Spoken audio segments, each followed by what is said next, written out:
Welcome to Connecting Ascension, a chamber podcast. I'm Michael Bonfanny, and we're grateful and excited that you've chosen to listen in.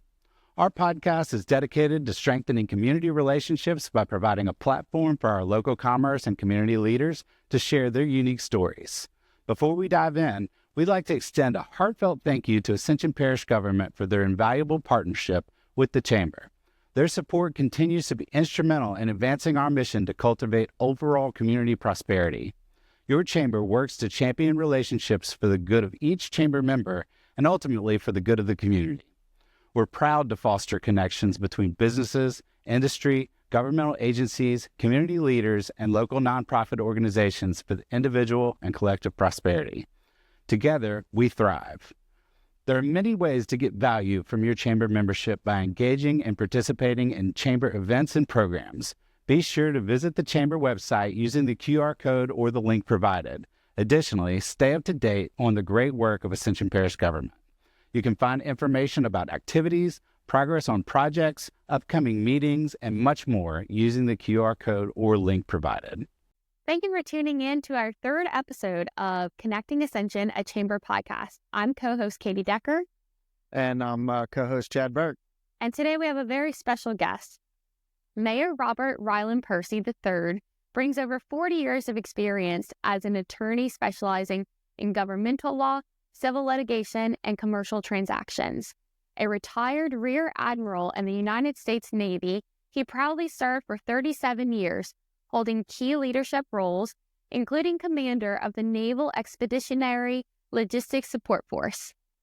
Currently, he serves as board chairman of the Baton Rouge General Medical Center and is actively involved in the Ascension Parish Library and Gonzales Area Foundation. Mayor Percy holds degrees from LSU and the University of Guam and is widely respected for his commitment to service. He resides in Gonzales with his wife Patty, and together they have 5 children and 13 grandchildren. Mayor Percy, welcome today. Thank you for being with us. Thank you for inviting me. Absolutely. So, Chad, do you want to kick us off? Yeah, I'd love to know kind of about the early part of your career and everything that you did, coming in before you got into kind of the law and political sphere. So, just want to take us through that a little bit. Okay, well, I grew up in Baton Rouge. Actually, I was in the seminary for 4 years in high school. Wow. And about my senior year, I decided that was definitely not the way to me. And my first day at LSU, I understand. I knew I'd made the right decision. So I went through LSU as an undergraduate. During that period, it was the late 60s, and the Vietnam War was on. And you were going to go pretty much one way or the other. Right. And so I got into a program in the Navy called the ROC program where I could go to OCS in 2 different periods. And so when I graduated from LSU, I wanted to go to law school at that time, but the Navy decided otherwise. Right. And I ended up going overseas for 4 years, had 2 kids on the island of Guam, and then came back, went to law school, and decided I was a little older at that time, naturally, and didn't want to go to work for a big firm. So I decided that I wanted a smaller community type law practice. And my wife was from down here in Ascension Parish. And so I saw an opportunity. So we moved back down here in 1975, 76. And I opened up my law practice on top of the tractor shop out on Airline Highway. Wow. And I've been here ever since. Wow, such a long journey. And so can you walk us back a little bit to, I'm really curious about your Guam days. Did your wife Patty go with you to Guam? And I know y'all had your 2 kids there, so of course Yes, she was able to come with me. And on the Naval Hospital Guam, my first 2 children were born there. They're Guamanians. They have nice palm trees on their birth certificates. Oh, yeah. And they're proudly Guamanian. Yes. If you ask them, they'll tell you that's where they're from. And so, we had our 2 kids there. We were able to travel a little bit. It was during the war, so things were shut down, and you had to be careful. Mm-hmm. But like I said, back then, just about everybody was going. Yeah. Sure. And so we were fortunate, as to how that worked out. And then when I got back and I had decided I wanted to go I'd always said I wanted to go to law school. But while I was in law school, I realized that I really had an affinity for the military. Okay. Surprise to me. And so I decided to stay in the reserves.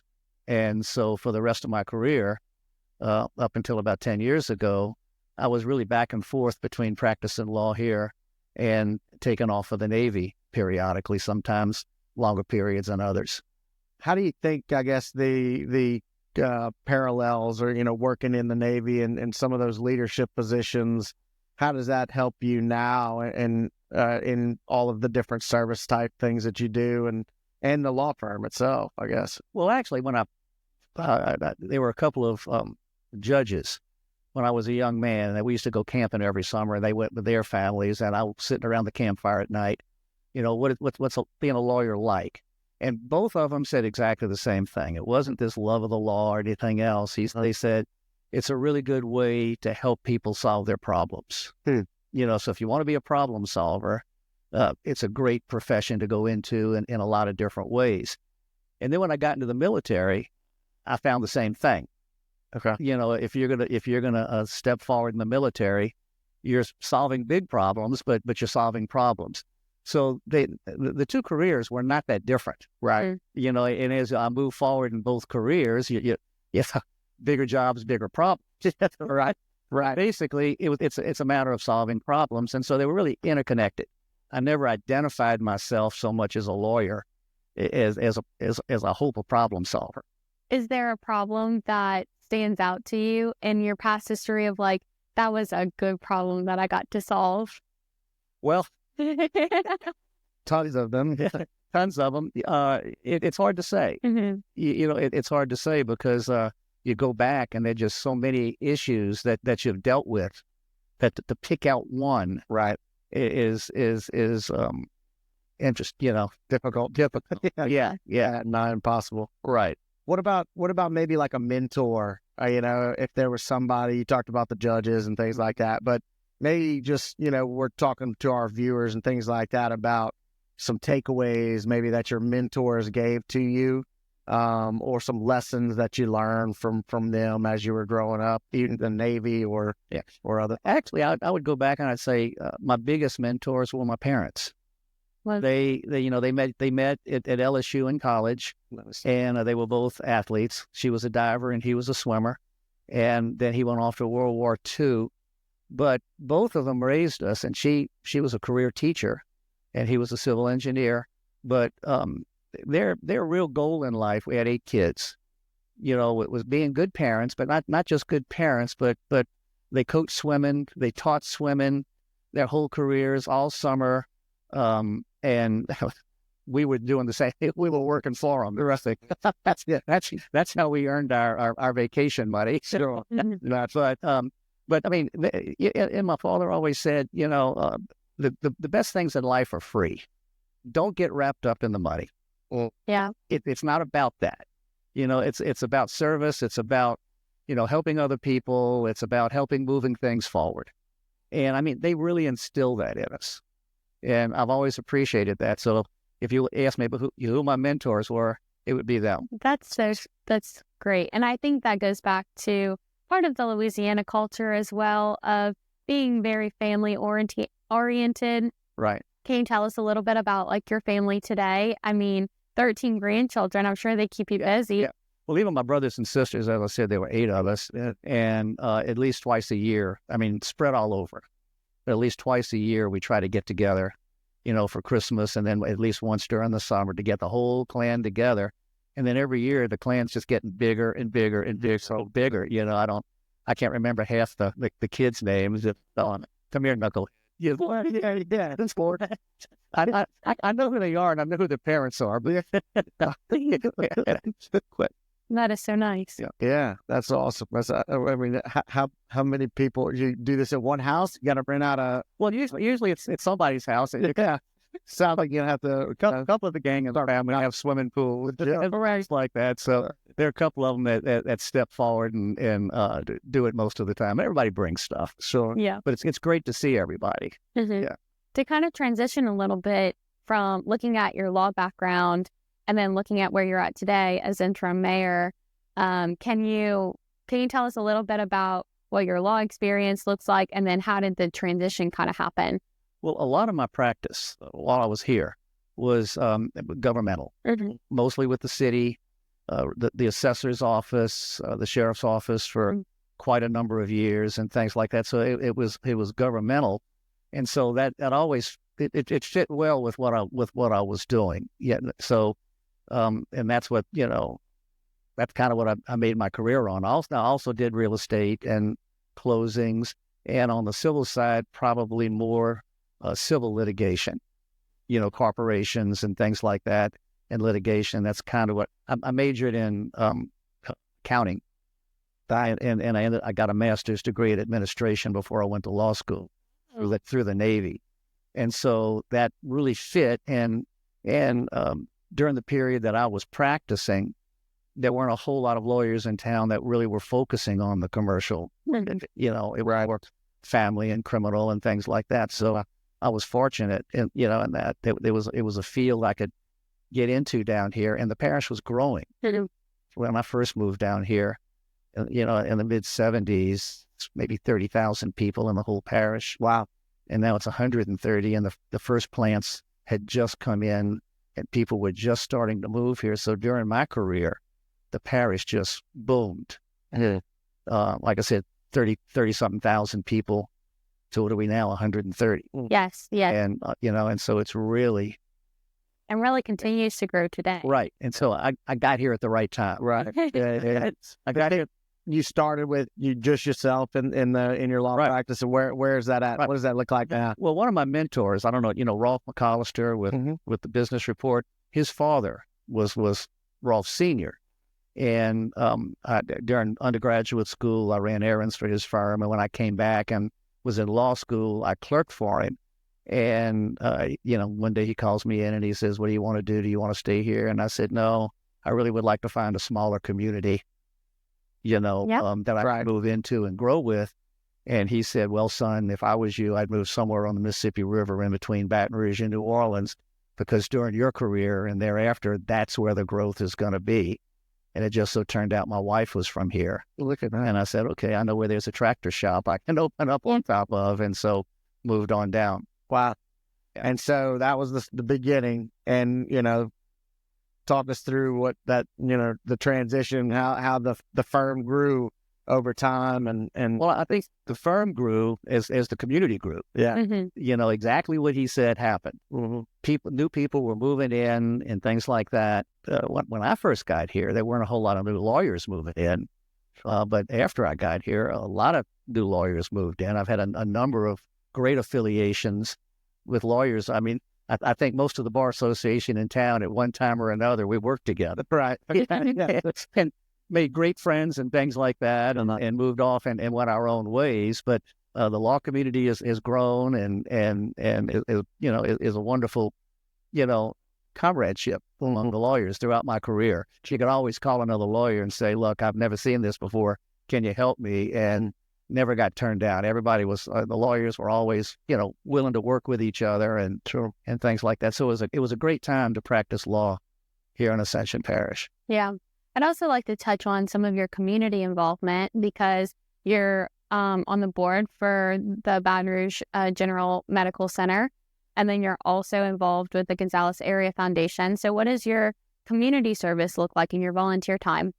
Well, over the years, I've tried to stay engaged, in the kind of a local war story. In the old days, when I moved to town, the original Rotary Club was where all the power was. Yeah. And we all knew it. I can throw out some names and there were a number of us who couldn't quite get in. Yeah. Okay. Understand. So we joined the Lions Club.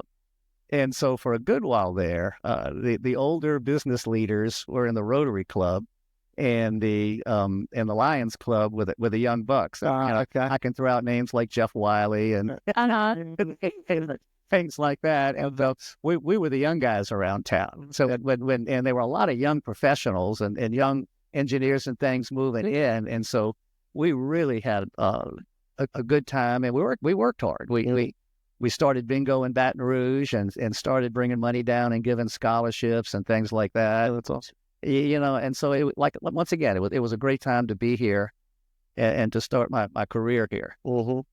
What about kind of now, in more recent years, what are you involved in? I know we talked about some of the board positions and things like that. Yeah. What are your roles on those for those companies and those? Well, I'll tell you, one of the ones I'm really proud of is the library board. I've been on the library board for about 6 years, and when you see the construction out in Santa Ma, and I don't know if y'all have had a chance to go to Donaldsonville and see what's been done over Yes. from a historical perspective and otherwise, and Santa Ma is going to be along the same lines.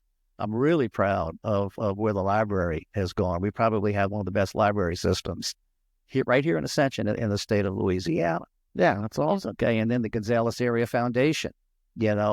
A number of people, have had family members with cancer and got involved in that.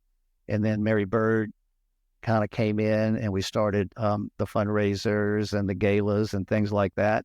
And that's, done a lot of good and has raised a whole lot of money for cancer research.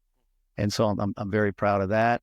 When the Baton Rouge General first was opening up out in Prairieville, they had asked if I would be on the board at the General, and I've done that for the last 6 years, and I've enjoyed that and watched that grow. And it's really interesting when you think about it.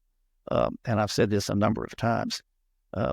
Ascension Parish in Gonzales doesn't get the recognition it deserves. When you look at medical care down here, we're not just an offshoot of Baton Rouge anymore. When you look at the hospitals on Highway 30, when you look at the Mary Bird Cancer Center and the big expansion it's about to get into, and things like that, and the doctors that moved down here when St. Elizabeth's used to be Riverview came in. I guess that was about 1985, and they had the public hospital at the time.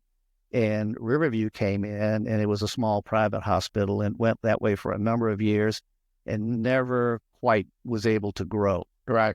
And then FMOL took it over, and it was right at a turning point. Dr. John Fresh was one of the originals. You ought to get him on this. Oh, absolutely. As well. I'm sure he'd have some really interesting stories. Sure. Mm-hmm. And he could really tell you about the history of the hospital and medical care down here. Oh, wow, yeah. And so just watching that grow has been interesting. And then the other thing is, since I've come into the city of Gonzales, people don't realize what's here. If you just take a drive around Gonzales and you look at the recreational facility, and you look at the pool, and you look at the parks, and you look at the Pace Center. Oh, yeah. It's just amazing what Gonzales has. When you look at the theater, when you look at the shopping, when you look at Tanger Mall. And, I came from Gonzales. I came from Baton Rouge. I grew up there, and I came down, and I love Gonzales. But I don't think people understand how special it really is. Right. When you look at, as I said, when I came down here, and it was such a small community, Mm-hmm. now Gonzales is probably 13,000, so it's doubled in size, and all of the industry is out on the river. But look at Gonzales; it's a economic center. It's an economic hub. Yeah. Okay, and nobody realizes that. It really is a special place. When you look at other cities, and we could name them, and I'm not going to, that are dying. Yeah. That were the same size as Gonzales when I came down here, but that are going away and having trouble keeping their young people and things like that. And then you compare it to Gonzales, and you compare it to the sales tax revenue. It really is not just a medical center, but it's a commercial center as well. Right. The industry is on the river, and that's in the parish. But when you look at Gonzales, that's where the commerce is. So I think it's safe to say that your vision for Ascension Parish in the next 10 or so years is just that it would continue growing and continue developing. Yeah. And now the next place that I see, young man go west, I'd say young man cross the river. Yeah. It's Donaldsonville. I think Donaldsonville is going to, during my generation coming down here, it was the East Bank and Gonzales. Gotcha. Okay. I really think that Donaldsonville and the West Bank is where industry is going to be there. If they start opening up more residential and some nice developments and things like that, and the focus is there, and the history And as I said, when you look at what you have in the library, I think Donaldsonville, as far as Ascension Parish is concerned, is big part of the parish future. Wonderful. So you hear that, all our younger viewer, opportunity. Go jump on the opportunity. Yeah, that is about Assumption. I think that's the future that your mentor told you. Right? No, exactly. Exactly. You know, things have changed. When I came down to Gonzales, as I said, Gonzales was, 5,000-6,000 maybe, and it was. Then when I left being city attorney and was starting to retire and kind of got out of it, I guess there was about a 10-year period where I really wasn't as engaged in I live here, but I wasn't as engaged in what was going on. Coming back this time has been an eye-opener. Mm-hmm. I mean, eye-opener for me. How much Gonzales has changed, okay? Demographically. Mm-hmm. Gonzales has really, when I came down here, we had trouble getting a minority member on the city council. The numbers just weren't there. Yeah. Okay. Now it's probably could be a majority. Okay. We have really become in Hispanic. We have a growing Hispanic population. And if you've been to the Hispanic festivals and things like that, the city of Gonzales is really becoming a growing multicultural hub. Yeah. Okay. And with the economy and everything else, I think Gonzales can teach other places. This is how you do it. Absolutely. This is how you do it. This is how you grow the economy. This is how you live together and work together and have a vibrant community, right? Yeah. Well, Mayor Percy, we're closing up. We have a couple minutes left. I know we want to ask you one more question that is kind of going to be our final question that we like to ask a lot of our viewers and our interviewers. But Chad, you want to go ahead? Yeah. So one of the things we kind of want to finish every episode is what does success look like for you? And we're trying to share just the kind of knowledge and with our viewers and we'll grab what success looks like to all of our interviewees going forward. And so, I know it's maybe a broad question, but that's part of it, right? Is how each person responds differently. Yeah. Well, yeah, when you first mentioned that before we started, and I said, I don't really know, but no, while we've been talking, look, I just really think success looks like Ascension Parish and the city of Gonzales staying on the same track that it's on. Don't mess it up. Yeah, it's not about you're the young people. I honestly think we'll set the table. Well, yeah. Okay. Now it's time, and we're seeing a change in the government of Gonzales will be coming. And I think in the parish, younger people are getting on the count. And your generation has to be more involved than they have been in the past. Yep, absolutely. But if y'all do it and y'all keep it going, that's what success looks like. Yeah, y'all turning on your generation to get engaged and move it forward. Mm-hmm. Don't stop pushing. Well, thank you so much for being here. Thank you. I've enjoyed. Thanks. We'll conclude our interview, but we appreciate your time, and we will look forward to seeing you around the community even more. Thank you. Thank you, Mayor. Thank you for joining us today on Connecting Ascension, a Chamber podcast. We hope you found our discussion enlightening and valuable. A special thank you to the Ascension Parish Chamber and the Ascension Parish government for their continued support and commitment to our community. You can always check out their upcoming events on the QR codes or the links provided. We encourage you to stay engaged and connected with us as we strive to bring you more insights and stories from the heart of Ascension Parish. Until next time, remember, together we thrive.